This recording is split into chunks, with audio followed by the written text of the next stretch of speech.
Have you ever changed the flapper on your toilet and either a 2, 3 inch, whatnot, or what size you have, and you still have problems with the toilet running or using more water than necessary, and you're at wit's end and you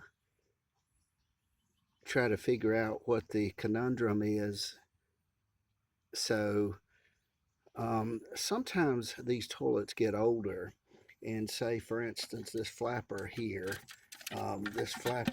gets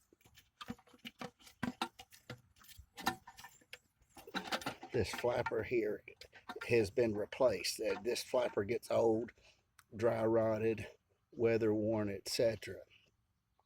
Now, one other thing to keep in mind, if one notes that bolt down there, that that bolt that fastens the tank on, it gets rusted. Sometimes you can lose water there. But the flush valve, which is under here, oftentimes it does not go bad, but sometimes this flush valve, and even in this case, it looks like it gets deformed a little bit around the edge. And once it gets deformed, when the flapper goes down, the flapper is unable to make a correct seal.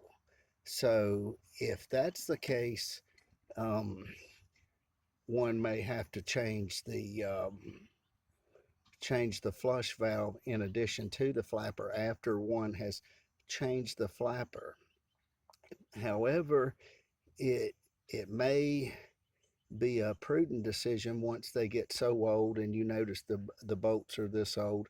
Instead of throwing money at an old piece of machinery, you may consider just replacing the entire toilet with a good quality toilet. That's my opinion.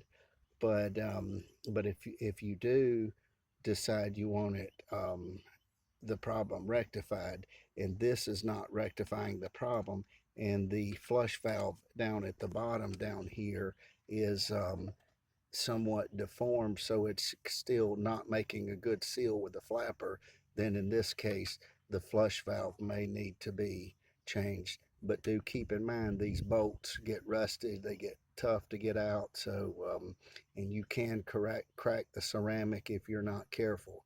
So, but anyway, again, the flapper, number one, flush valve doesn't go, in my opinion, doesn't go bad as often as the flapper.